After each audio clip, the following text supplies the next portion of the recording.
Hello friends, I am Pramila Batra. I wish you a very happy and a nice day. I am a professor of psychology from MD University, Rohtak. Today we are going to talk on a very important topic. You all know about that's minority, and it is LGBTQ. LGBTQ is an acronym used to refer to people who select those sexual or gender identity labels as personally meaningful for them. These sexual and gender identities are complex and are also historically situated. This is a short term form of LGBTQIA, and this represents a broad array of lesbian, gay, bisexual, transgender, transsexual, queer, questioning, intersex, intergender and asexual. These sexual identities are informed by the individual's romantic, sexual or emotional attractions and behaviors, which may vary within the persons. However, the meanings and the experiences of LGBT people must be understood as intersecting with other salient personal, ethnic, cultural and social identities. These are people with different sexual orientations. Their demographics is not very clear, yet there is not even a single race that's devoid of the people with such unique sexual orientations. Somewhere between 2 to 8% of the population in the United States is primarily gay, lesbian or bisexual. Although there are a number of individuals who do not divulge their sexual orientation. It is only because of the reason that people want to hide their identity. This tendency to hide such identity is very common and is also universal due to their non-acceptance. However, these orientations are natural and must be recognized, particularly in view of the idiographic approach. We all are the psychologists and we know the value of each individual. Just like the individuals have different lifestyles and distinct social identities, they have different sexual orientations too. So, it is natural. 43% of the US adults agreed that gay or lesbian relations between consenting adults should be legal in 1977. By 2013, that number had grown to 66%. In Philippines also, 2013 survey indicates that 73% of the Filipinos agreed that LGBT community deserved the acceptance, comparing with the 9% in 2002. So, good improvement in numbers. Netherlands took the lead in being the first country to recognize the marriage between same-sex couples in 2001, and today around 22 countries recognize such marriages. But in spite of such consistently improving positive attitude towards LGBT, practically the discrimination is still continuing. Queer is actually an umbrella term which encompasses a lot of people, and it should be non-specific to sexual orientation or gender. This is a table showing the rights of LGBTs in Southeast Asia and shows that the picture is not very good. Till now, in Indonesia, in some area only this kind of the homosexuality is protected. In other nations, it is not. If you look at the death as a penalty in that table, you will see that in Brunei, yet you are imprisoned if there is anything of this kind, and whipping is very common even in places like Singapore, Myanmar and Malaysia. Friends, it is not the legal position, but it is the society and the people who are doing it all. So, therefore, this needs to be protected. In India, the LGBTs are such poorly accepted that till 2011 they were not even a part of the census. But now we know the number, and the transgenders are estimated to be around 4.9 lakhs, whereas gays are around 2.5 lakhs in the number.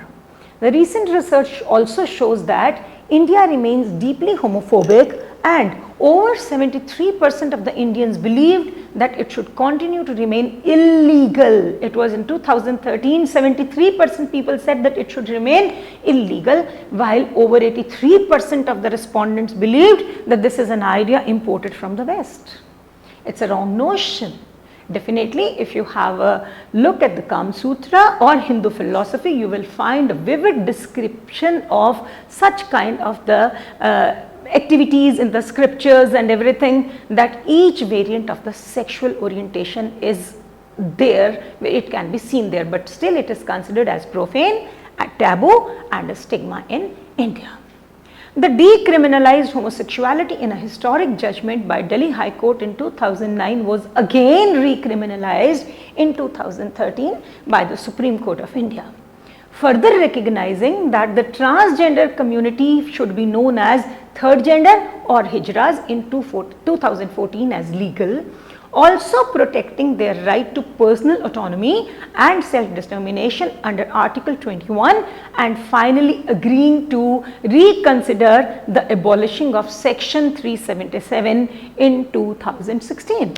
The Section 377 of Indian Penal Code was introduced by the British in 1861, and it stood to criminalize the homosexuality till September 2018, when victimization of homosexual was finally declared as unconstitutional in India.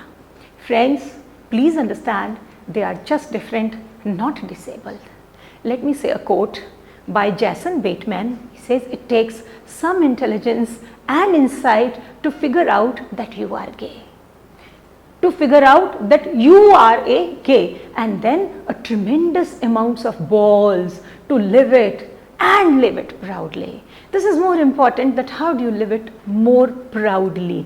Now there is a Pride month for LGBT, and that is June. Recently this June, I mean 2019, even Sarabjit Kohli, he was appreciated by Obama also for having worn a turban representing the LGBT flag. That was a wonderful thing, you know. So we need to find out that how they can live with pride.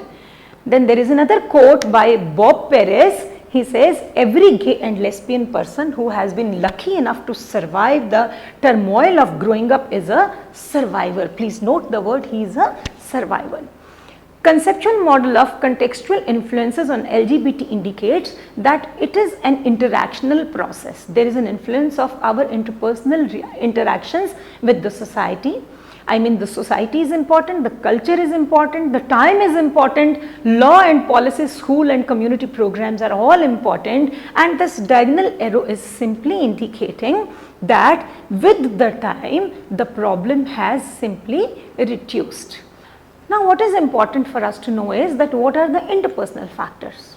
These interpersonal factors are like given below in the studies. Individuals with minority sexual orientations are often stereotyped, stigmatized and discriminated against. These stereotypes are very funny and include the statements like sexual minority populations are child molesters, or that the same sex relationships never last. These are all the myths. All this degrades their social status into their own minds and hurts their own self-esteem. It causes them victimization by the bullies and causes a fear of being recognized. Therefore, they are afraid of coming out to announce, and a lot more happens. In fact, they have less access to power and resources. This slide is indicating that their self-esteem is reduced because of the harassment and the discrimination. The next is the figure which is showing you how to come out. This figure is showing that there is a decrease in the average age at which the LGBT youth come out or disclose. If you see on the left side of the figure, in 1979 the average age was between 20 to 22 when people used to disclose.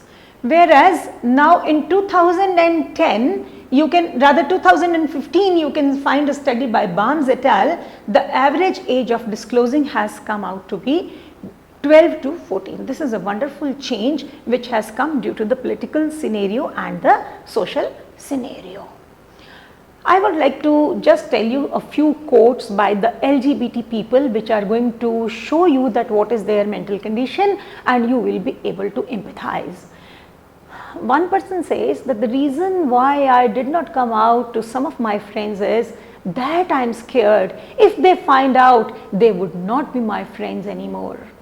Some friends would not be that close to you. They say negative stuff about you behind your back. It makes it hard to come out because of the fact. So you see, the individual is expressing that because of these fears of being rejected, he is not able to come out and tell the people that he belongs to a different sexual identity. Similarly, there is another from the family. I came from a family that doesn't recognize LGBT people. I have been kicked out by my family because they can't accept me as a transgender woman. So they sent me out of the house. So it's really painful.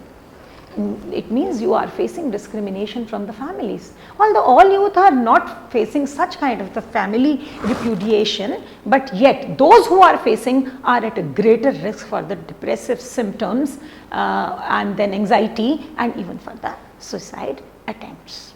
Those who are rejected, they report to have higher levels of depression.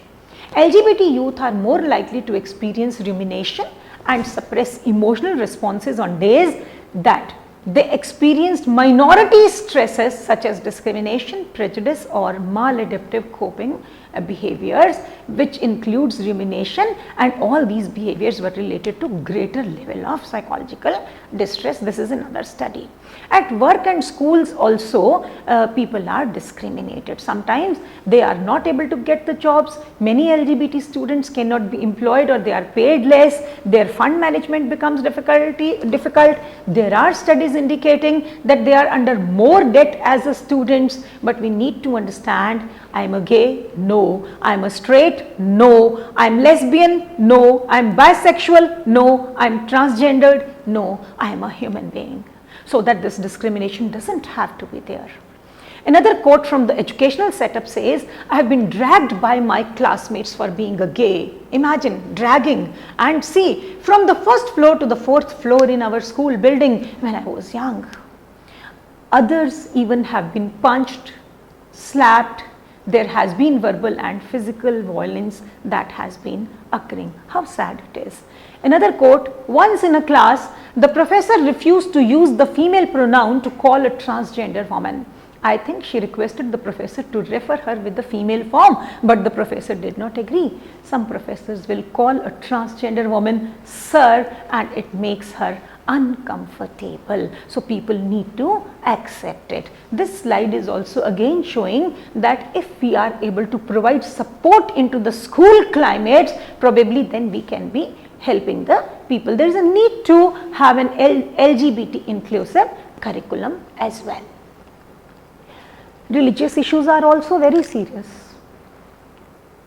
The quote says that the Catholic Church imposes conservative moral ideologies influencing the public and policies on education. See, everything, in fact, in every nation starts happening from the religious issues. So if the religious authorities do not accept it, it has a strong influence on the public as well as the policies of the nation and the education, even the medical services. The cumulative effect of all these factors is known as minority stress, as called by Graham et al.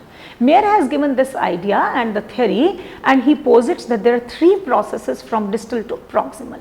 The first is the objective or the external stressors. These are the stressors which occur because of the institutionalized discrimination, and everybody is facing it.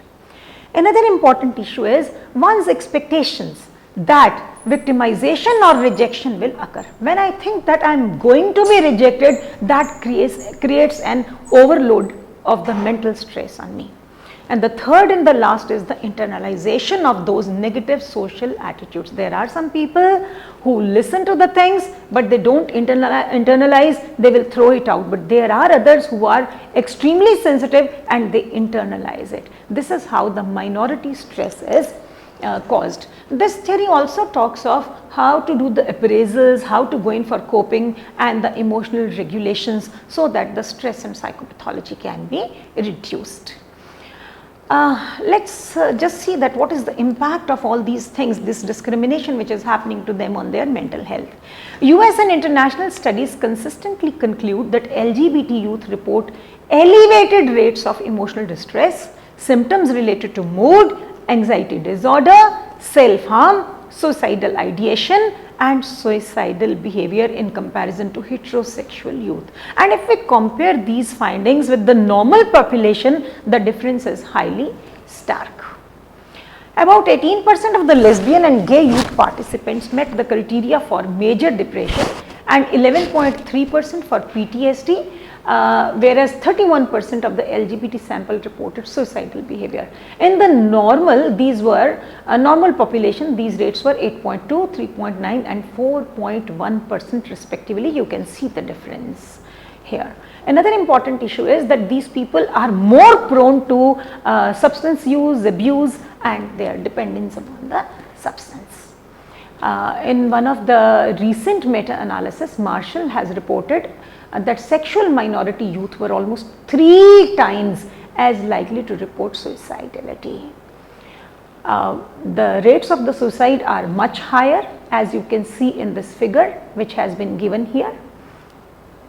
This shows that in comparison to adolescent, girls and boys, all those with the different sexual orientation had much higher rates of the suicidal thought and attempted suicide. And it is more interesting that in one meta-analysis it has also been found that bisexual youth reported more suicidality than the lesbian and gay youth. So within them also there are changes. The most dangerous and threatening is that questioning which they use with themselves. If they have accepted, it is fine. When they are not able to accept and they keep questioning, it shows worse psychological adjustment in response to bullying and the victimization from the other people. So what we need to understand is, whether lesbian, whether gay or whatever, don't question. Just think that no matter where in the rainbow you are, there is someone who cares, and equal kind of the respect is to be given to all of them. And let me also tell you that it is only the adolescents. It is merely the adolescents, because all the studies in the adults have clearly indicated that the problems of the mental health started erupting at the time of the adolescent itself. If so, that means if LGBT adolescents we are able to manage, we can really help them. Double negative effect occurs. Why? Because one kind of the effect is on the identified universal risk factors which are met for everyone, but LGBT specific factors are also there. Therefore, the psychologists and the counselors must bear this in mind while planning for their inclusion, that how these compound everyday stressors to exacerbate the poor outcomes and how these people start suffering doubly. We need to look that what can we do to develop resilience and to protect these people. Despite diversity, most LGBT youth develop into healthy and productive adults. Yet research has focused predominantly on the risk compared to protective factors or the resilience. At the interpersonal level, parental and peer supports are related to positive mental health, self-acceptance and well-being. LGBT youth who retained friends after having disclosed their sexual identity, they had higher levels of self-esteem, lower levels of depressive symptomatology and fewer suicidal thoughts than those who had lost friends as a result of coming out. The school environment protection is really very good and helpful. It was reported that youth living in states with enumerated anti-bullying laws and which include sexual orientation and gender identity, they reported less homophobic victimization and harassment than the students who were attending to the school where such policies and the protections were not found to be there. Further, there is a mounting evidence which documents the supportive role of GSA in schools. GSAs are school-based student-led clubs which are open to all. By open to all, I mean that even those who are not from LGBT community, they can also join them, and the aim is to reduce the prejudice and harassment within the school environment. Inclusive care, I have already talked about. Inclusive curriculums are very important in this direction because they lead towards better psychological adjustment. This is when within the learning environment, how to take care of LGBT students, or how to come out, and such kind of the sense of safety required, all these things are already taught to the students when they are very young, and it really reduces the victimization in the schools. Many studies are there. Amongst other protective factors, I would like to talk of the presence of a romantic partner. If they have the kind of partner they really want for themselves, and if they have the same sex attracted youth available with them, then the effect of the minority stress is always buffered. Psychological well-being improves. In a recent study, Russell et al. Had found that despite higher risk for LGBT based school victimization, those who come out and disclosed during high school, they reported lower levels of depression. I mean, the sooner you disclose, better it is for you. Perceived burdensome is the most important issue out of the various variables which were taken, and if I perceive it to be burdensome, that how people are troubling me, then it becomes more problematic for me, and in the clinical practice this is what is to be taken care of. Now I will just tell you that what happens in the family when a child realizes that he or she is having a different kind of the sexual orientation, I mean towards understanding the LGBTQs. We have already talked about non-acceptance, outlawed and discouraged talk about sexuality, the related stigma, then the challenged identity due to related stereotypes, fear of rejection about LGBTs. All these things, they lead to denial. Actually, denial is but the first and the foremost possible reaction for majority, because it acts as a cushion against any unacceptable shock due to the existing severe stigma. So, it is not easy to accept, and the realization of the inclination towards different sexual orientation tends to bring both confusion and frustration in the child or the adolescent, I mean LGBTs, and anger can be observed in their parents. Now, anger, it is a natural reaction to frustration, because the parents are not able to face the society, as well as the fusing their children is there because they do not have a normal child, and as a result a natural and strong desire to correct them blended with hope amongst parents, it arises and leads to bargaining. They use all means of asking or requesting the children to take corrective measures without realizing the irreversibility of the biological component. They use both the means, the emotional blackmailing and the concerns and the coercion. However, such parental anger leads to nothing but retaliation, distrust and distance from the parents, because that unique child is already confused and is already highly stressed. Therefore, he starts getting angry with the parents, the distance starts increasing. Actually, he himself is also undergoing a denial. Therefore, this anger and bargaining, usually after having used all kinds of the negative and positive reinforcements, are going to fail. A state of hopelessness starts rising into the parents and it causes depression. After this depression, if they are able to either handle it positively, and if they are not able to handle it positively, then there is a consequent helplessness. Both of these are going to lead to an acceptance by the parents, yes, our child is an LGBT child, and then the children, they are yet looking for the better identity for themselves. Now, this kind of the acceptance does not necessarily bring a state of unconditional love and support for the child, and the parental depression might continue, and this is how both the client or LGBT child and the parents, they both undergo serious crisis issues. Psychological interventions are therefore the necessity, particularly in India and of course elsewhere too. While working with the transgenders, a gender role conflict model is highly recommended because it helps them recognize that being lesbian or gay is not a pathological condition, and also that counseling is about dealing with concerns rather than focusing on attempts to persuade the client to change their sexual orientations. Social empowerment model is another important model which increases the group's collective and personal self-advocacy. In such a model, they learn to stand up by themselves and they know how to fight against their social discrimination for their own acceptance. They also learn that they know how to lead their fulfilling lives and satisfying lives they can live.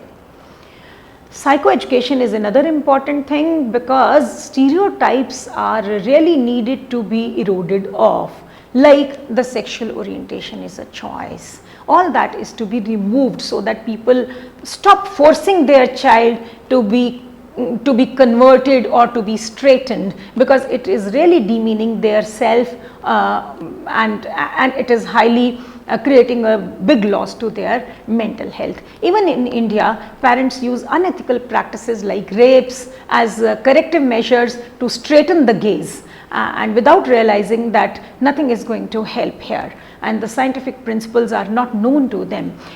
In view of all this, social psychoeducation coupled with family therapy is definitely going to help both the families and the LGBTQs, and they can learn to handle their emotions and work together towards better family and social acceptance. Diamond and colleagues observed significant decreases in suicide ideation and depressive symptoms among adolescents LGBT participants while using such kind of an attachment based family therapy. Even the retention was found to have improved. Then gay affirmative psychotherapies help. This needs to be propagated. There is no evidence for the effectiveness of sexual conversion therapy. This also needs to be propagated. In one of the studies, CBT also has been shown to be highly effective, and here are some skills which have been taught, that is effective skills to empower effective men, and it is known as esteem. The cognitive approaches in regard to modifying the self-talk a person generates likewise may be therapeutic. It is very important to learn to modify the self-talk. If we generate it to be positive, then we can handle the stresses from the outside. It is really unfortunate that many counselors are less accepting of the members of these populations than one might expect. It is a serious issue and the counselors need to modify their own thought. Some of this discomfort may be a holdover from the earlier childhood conditioning, I mean the thoughts and the myths and the image about the LGBTs, and some more negativity is owed usually due to homosexualities having been considered to be a disorder until the mid 1970s by American Psychiatric Association in DSM. The manner and the tone of voice in which the client was referred to, a gay, was seen as pejorative by Bhargav and Sairam. Counselors and community workers must comprehend that they are neither mentally sick nor confused and nor they have become trans by choice. Having no gender identity does not mean that they are not an emotional entity. To conclude, psychologists must remember top 5 themes while dealing with such LGBT population: isolation, safety and aging. Second is children. Third is relationship and sexuality amongst LGBTs. Fourth is physical and mental health, and fifth is the political issues.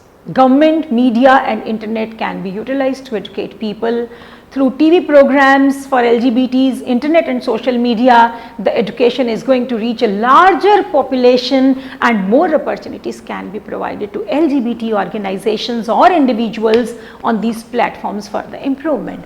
Government can really help in allocating us with more funds. It can provide with the required resources and in creating a more congenial environment by facilitating the implementation of anti-bullying laws and the other required policies. So, inclusion of LGBTs is a very noble mission and we, the psychologists, need to create an awareness by using our own special methods and techniques, I mean our psychological expertise, by joining hands with common people, NGOs, social organizations, media and the government, so that such kind of a noble mission can be achieved. We just have to learn to live and let others along with the LGBTs live. Thank you so much for listening to me. Keep smiling always, friends. And now here is a link for you which you can use for watching a video. Thank you so much.